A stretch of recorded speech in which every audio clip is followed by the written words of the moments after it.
큐티인 가족 여러분, 좋은 아침입니다. 무려 38년의 광야 생활을 마무리하며 모압을 지나 세렛 시내를 건너게 됩니다. 불순종한 옛 세대는 지나가고 거룩히 구별된 새로운 세대가 준비되었습니다. 신명기 말씀을 묵상하는 모든 큐티인 가족 여러분, 우리의 모든 불순종은 떠나가고 하나님의 말씀을 청종하며 순종하는 좋은 마음밭이 되기를 바랍니다. 오늘 우리에게 주시는 하나님의 말씀 신명기 2장 1절에서 15절입니다. 우리가 방향을 돌려 여호와께서 내게 명령하신 대로 홍해 길로 광야에 들어가서 여러 날 동안 세일산을 두루 다녔더니 여호와께서 내게 말씀하여 이르시되 너희가 이 산을 두루 다닌 지 오래니 돌이켜 북으로 나아가라. 너는 또 백성에게 명령하여 이르기를 너희는 세일에 거주하는 너희 동족 에서의 자손이 사는 지역으로 지날진대 그들이 너희를 두려워하리니 너희는 스스로 깊이 삼가고 그들과 다투지 말라. 그들의 땅은 한 발자국도 너희에게 주지 아니하리니 이는 내가 세일산을 에서에게 기업으로 주었음이라.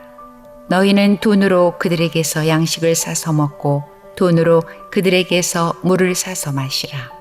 내 하나님 여호와께서 내가 하는 모든 일에 내게 복을 주시고 내가 이 큰 광야에 두루 다님을 알고 내 하나님 여호와께서 이 40년 동안을 너와 함께 하셨으므로 내게 부족함이 없었느니라 하시기로 우리가 세일산에 거주하는 우리 동족 에서의 자손을 떠나서 아라바를 지나며 엘랏과 에시온 게벨 곁으로 지나 행진하고 돌이켜 모압 광야 길로 지날 때에 여호와께서 내게 이르시되 모압을 괴롭히지 말라. 그와 싸우지도 말라.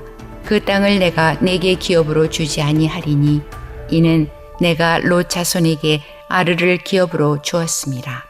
이전에는 에밈 사람이 거기 거주하였는데 아낙 족속같이 강하고 많고 키가 크므로 그들을 아나 족속과 같이 르바임이라 불렀으나 모압 사람은 그들을 에밈이라 불렀으며 호리 사람도 세일에 거주하였는데 에서의 자손이 그들을 멸하고 그 땅에 거주하였으니 이스라엘이 여호와께서 주신 기업의 땅에서 행한 것과 같았느니라. 이제 너희는 일어나서 세렛 시내를 건너가라 하시기로 우리가 세렛 시내를 건넜으니 가데스 바네아에서 떠나 세렛 시내를 건너기까지 38년 동안이라. 이때에는 그 시대의 모든 군인들이 여호와께서 그들에게 맹세하신 대로 진영 중에서 다 멸망하였나니 여호와께서 손으로 그들을 치사 진영 중에서 멸하신 고로 마침내는 다 멸망되었느니라. 이스라엘 백성들이 광야에서 약 40년간 지내게 되는데 그 중에 대부분의 세월을 이 세일산 주변에서 머물게 되었던 것을 우리가 보게 됩니다. 그래서 오늘 말씀에 보니까 3절에 너희가 이 산을 두루 다닌 지 오래니 돌이켜 북으로 나아가라 라고 하나님께서 드디어 명령을 하십니다. 약 38년 동안 세일산 근처에서 머물렀던 이스라엘의 광야 생활을 생각해 보면 정체되어 있는 것 같고 머물러 있어서 어디를 가지 아니하는 진행이 없는 생활 같았지만 그 광야 생활 속에 우리 하나님께서 나름 자신의 죄를 보게 하시는 훈련의 기간이었고 그 가운데 하나님을 전적으로 의지하는 하나님을 바라보는 신앙 훈련이 바로 그 광야 생활에서 이루어졌다라고 할 수 있습니다. 때로는 우리의 삶이 정체된 것 같고 아무런 진척이 없어서 나는 왜 이렇게 아무 일도 되지 않을까 하고 답답해하는 경우도 있을 것입니다. 틀림없이 내 계획대로라면 벌써 어느 곳에 가 있어야 할 터인데 내 계획대로라면 어느 정도 승진은 되어 있어야 할 터인데 제자리에서 맴맴 돌고 있는 자기의 모습을 보면서 답답해하는 경우도 있습니다. 그렇지만 하나님께서는 광야 40년의 생활을 통해서 결단과 헛수고 그리고 시간 낭비하지 아니하시고 나름 하나님께서 필요한 이스라엘의 훈련을 위해서 그 광야 생활을 지나고 있었던 것을 알게 됩니다. 드디어 때가 되면 하나님께서 북쪽으로 올라가라 라고 명령하십니다. 우리에게도 하나님께서 움직이라 명하실 때가 있을 것을 분명히 믿습니다. 가만히 있는 시간이 정체된 시간 혹은 낭비되는 시간이 아니라 하나님의 다음 명령을 위해서 준비하고 어쩌면 이런 표현이 맞을지 모르지만 칼을 가는 시간, 도끼날을 가는 시간. 그래서 드디어 벌목하러 가자라고 하나님이 명하셨을 때 칼을 잘 다듬었고 도끼를 잘 다듬어서 하나님의 명령에 순종하며 갈 수 있는 바로 그때를 위해서 준비하는 시간이 아니었을까라는 생각을 해봅니다. 오늘도 뭔가 좀 기다려야 하는 시간이 있고 지체되는 것 같을 때 오늘 말씀이 하나님의 부르실 그날을 위해서 준비하는 시간이 되기를 진심으로 바랍니다. 하나님께서 드디어 북으로 옮겨갈 것을 명하면서 한 가지 경고를 하셨습니다. 그것은 북쪽으로 이동을 하면서 너희 동족 에서의 자손이 사는 지역으로 지나가게 될 텐데 그들이 너희를 두려워할 것이다 라고 이야기합니다. 그래서 다투지 말고 그리고 그들의 땅을 한 발자국도 너희에게 주지 아니하리니 이는 내가 세일산을 에서에게 기업으로 주었음이라 라고 이야기를 합니다. 하나님께서 이와 같이 분명한 경계를 정하시고 경계를 넘지 말라라고 경고를 하셨던 것이죠.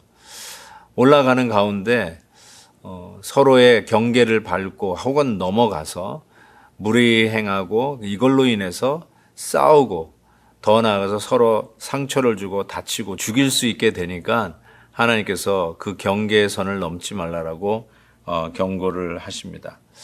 하나님께서 우리에게 훈련을 시켰던 중요한 이유 중에 하나가 바로 이런 훈련이 아니었을까 싶어요. 하나님께서 금고 놓고 넘어가지 말라라고 하는 명령에 넘어가지 아니하고 순종할 수 있는 훈련. 그런 의미에서 이스라엘 백성의 광야 40년은 결탄코 낭비가 아니었다라고 생각할 수 있습니다. 맘만 먹었으면 한 주, 두 주면 건너갈 수 있었던 그 광야의 길을 하나님은 40년 동안 하나님만 전적으로 의지하고 주의 말씀에 순종하고 내 생각과 내 판단하고는 다르지만 하나님의 뜻에 순종하는 훈련을 광야에서 했다라고 생각합니다.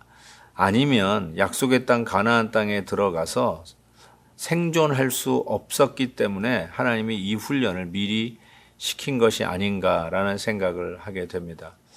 아무쪼록 하나님께서 넘지 말라는 선은 넘지 않았으면 좋겠습니다. 분명하게 경계를 그어서 서로의 중요한 자리를 서로의 자존심을 혹은 서로가 지키고자 하는 선을 넘지 아니하고 같이 어울려져 지내는 공동체의 중요한 원칙을 잘 지킬 것을 명하고 계십니다. 우리가 공동체 생활할 때 항상 좀 이탈하거나 혹은 함께 협력하면서 주의 뜻을 받드는 일을 힘들어하는 경우를 많이 보게 됩니다. 왜 그런가 봤더니 서로의 경계를 지켜주지 않아서 그런 것이 아닌가 이런 생각도 듭니다. 각자의 책임의 경계선에서 우리가 서로를 서포트하고 후원을 하되 서로에게 간섭이 되지 아니하고 서로가 맡은 것을 분명히 할 수 있는 영역을 존중하는 태도가 우리 공동체가 함께 생활하는 공동체가 건강하게 지속할 수 있는 지혜가 아닌가 싶습니다. 오늘도 말씀을 통해서 우리 부부끼리도 혹은 우리 부부와 자녀들끼리도 이와 같은 경계선이 있지 않겠습니까? 우리 교우들끼리도 이런 경계선이 있고 우리 셀 모임을 할 때도 당연히 이런 나름대로의 지켜야 할 선이 있을 것입니다. 우리가 서로 예의와 그리고 서로의 귀한 자리를 존중하는 차원에서 오늘 말씀을 귀담아 들어야 할 것입니다. 오늘도 말씀이 주시는 귀한 길로 순종하며 걸어가는 우리 모두가 되기를 바랍니다. 하나님 아버지 감사합니다. 오늘도 말씀을 통해서 도전해 주시니 하나님이 말씀이 우리의 경계가 되게 해 주옵소서. 예수님의 이름으로 기도하옵나이다. 아멘. 내일 또 뵙겠습니다. 오늘도 김한유 목사님의 아침 영상 메시지를 시청해 주셔서 감사합니다. 큐티인 교재는 www.큐티인교재.com qtin.org에서 구매 가능하며 자세한 사항은 qtin 홈페이지를 참고해 주시기 바랍니다.